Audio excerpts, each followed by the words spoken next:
এমন যদি হতো আমার দেশের শাসক হতো ওমরের মতো হতো আবু বকরের মতো। এমন যদি হতো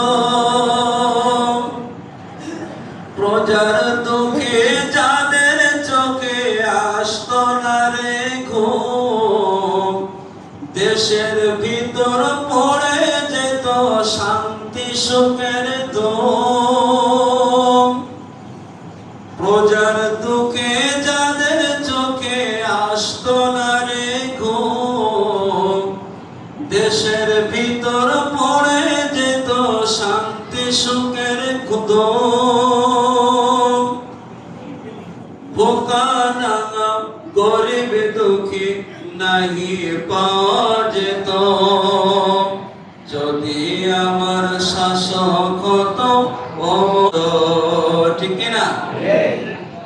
জনগণের খোঁজ খবর দুপুরে ঘুরে ঘুরে দেখতো কি কেউ আছে অনাহারে। কেউ দেখে? সবাই জোরে বলেন, কেউ দেখে? ভোট যখন আসে নেতার অভাব হয় না, কথা বলেন। ঘুমায় থাকলেও লেপের তলা দিয়েও সুড়সুড়ি দেয়, কথা কন। রাস্তা দিয়ে হাঁটার সময় শুকনা মরা খেজুর গাছকেও সালাম দেয়, কথা কয় না? কিন্তু যদি ওমরের মতো শাসক হতেন, সারাদিন রাষ্ট্রের কাজ করতেন, আর রাত হলে এক একটা পাড়া এক একটা মহল্লা তিনি ঘুরে ঘুরে দেখতেন তার কোন নাগরিক না খেয়ে আছে। আওয়াজ করে বলেন ঠিক না বেঠি? কিন্তু বাস্তবতায় আমরা যত শাসক পেয়েছি, যখন এসেছে পেট চুলকায় এখানে, আর যখন বিদায় হয় তখন এই ভুঁড়ির সাইজ আর হাতে পাওয়া যায় না, কথা বলে। আসার সময় থাকে কিছু খুচরা রেজকি পয়সা, আর যেদিন ক্ষমতা থেকে বিদায় হয় বাড়ি তল্লাশি করে খুঁজে পাওয়া যায় 500 কোটি টাকা, কথা কয় না? সম্মানিত হাজিরিন, তাই কবি বলছেন, জনগণের খোঁজ খবর নিত রাত দুপুরে ঘুরে ঘুরে দেখতো কি কেউ আছে অনাহারে। আমার দেশের মা বোনেরা ধর্ষিতা হতো না, আমার দেশের কৃষক শ্রমিক বঞ্চিত হতো না।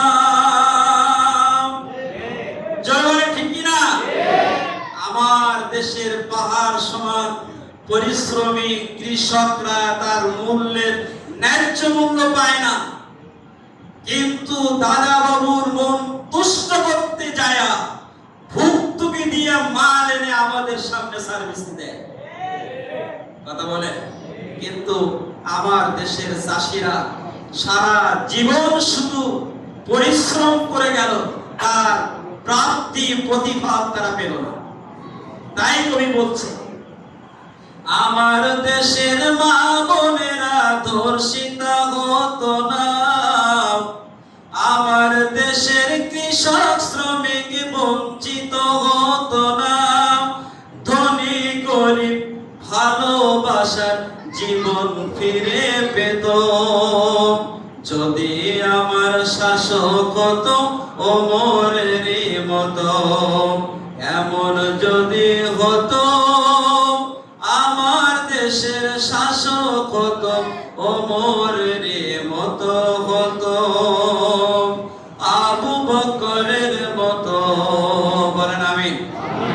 আল্লাহ তাআলা যেন আমাদের সেই রকম যোগ্যতাবান, আদর্শবান, ন্যায় নীতির উপরে প্রতিষ্ঠিত এইরকম একজন আদর্শ রাহাবার এই বিপদগামী জাতিকে একবার পতিত ওই আস্তাকু এবং খাত থেকে উদ্ধার করে সাফল্য এবং সাকসেসফুল একটা জাতিতে প্রতিষ্ঠিত করতে পারে, আল্লাহর পক্ষ থেকে আল্লাহ রাব্বুল আলামিন এমন একজন রাহাবার, এমন একজন পরিচালক, ওমরের আদর্শে আদর্শিত একজন নেতাকে আমাদের সামনে অভিভাবক হিসেবে আমরা দান করুন, বলেন আমিন।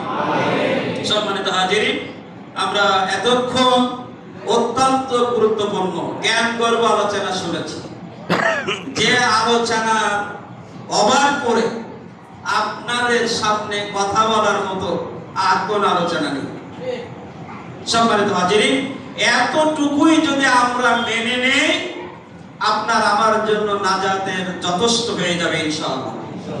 আমরা এখান থেকে শুনি কোরআন এবং হাদিসের কথা, ভেতরে জজবা তৈরি হয়। কথা বলেন, যখন মসজিদের সীমানা থেকে বাইরে যায়, শয়তান বাম কানে সুসুরি দেয়, মুহূর্তের মধ্যে আবেগে আপ্লুত গ্রহণ করা কোরআন সুন্নাহর আলোচনাগুলো এক নিমিষে শেষ হয়ে যায়। কথা বলেন।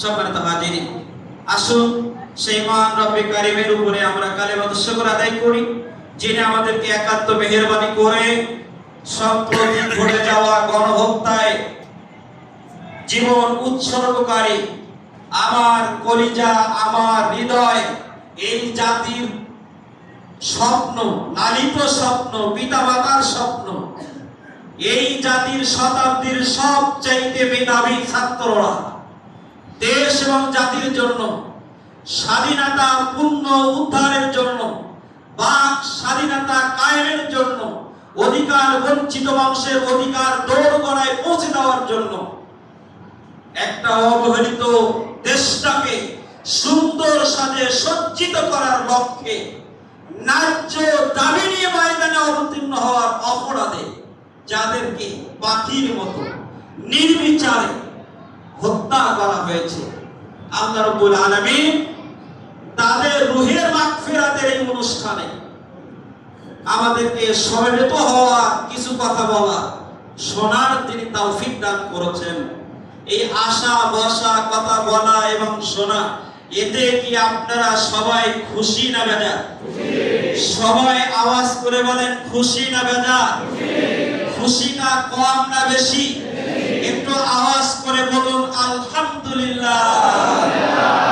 আর জোরে বলুন আলহামদুলিল্লাহ। রব্বানা লাকাল হামদ হামদান কাসীরান তাইয়্যিবান মুবারাকান ফীহি। সবাই জবান ছেড়ে দিয়ে বলুন, ইয়া রাব্বি লাকাল হামদু কামা ইয়ানবাগি লি জালালি ওয়াজহিকা ওয়া উযীমি সুলতানিকা। সালাম ও দুরূদ পেশ করি সেই বিশ্ব মানবতার মুক্তির দূত এবং একমাত্র বন্ধু। কয়মাত্র? সবাই বলেন। দেখছেন তো, দুনিয়ার বন্ধুর অভাব হয় না। স্বার্থ ফুরাই গেলে ব্যবহৃত টিস্যু পেপারের মতো ডাস্টবিনে ফেলাই দিতেও দেরি করে না। আওয়াজ করে বলেন ঠিক না বেঠিক? বাংলাদেশের কুখ্যাত সন্ত্রাস ঢাকা মহানগর গোয়েন্দা পুলিশ ডিবি পুলিশি প্রধান হারুন, কথা বলেন, এই গণহত্যার মহানায়ক, সরকার তাকে টিস্যু পেপারের মতো ব্যবহার করেছে। ব্যবহার শেষ, ডাস্টবিনে নিক্ষেপ করেছে। তার দুঃখে, তার কষ্টে সান্ত্বনা দেওয়ার মতো লোক এখন আর খুঁজে পাওয়া যায় না। কথা বলেন। আর বিশ্ব মানবতার এমন এক বন্ধু, বিশ্ব নবী দুনিয়ায় আছে, ছিল, আছে, কিয়ামত পর্যন্ত থাকবে। জান্নাতের সিঁড়িতে, হাউজে কাউসারের কিনারায় এবং জান্নাতের পাশে দাঁড়ায় থাকবে আমার কোন উম্মত আল্লাহর দোষে, আল্লাহর কাছে শাস্তিযোগ্য অপরাধের ডান্ডা বেড়ে নিয়ে জাহান্নামে যাচ্ছে, তাদেরকে সুপারিশ করে জান্নাতে নিয়ে যাওয়া যায় কিনা। শেষ মুহূর্ত পর্যন্ত যে নবী ওই পুলসিরাতের কিনারায় দাঁড়ায় থাকবে, এই নবীর মতো, এই বন্ধুর মতো আর কোন বন্ধু হতে পারে না? সবাই বলেন হতে পারে? এখন দুনিয়া দুনিয়ার বন্ধু আমাদেরকে লাঠির মতো ব্যবহার করতে চায়। আমার ক্ষমতা স্থায়ী করার জন্য কারোর পকেটে টাকা উঠায় দিয়ে হাতে লাঠি উঠায় দিয়ে আর অর্ডার করে তুমি অমুকে ঠাং ভাঙ্গা দিয়ে আসো, বিনিময়ে তোমার ৫,০০০ টাকা দেওয়া হবে।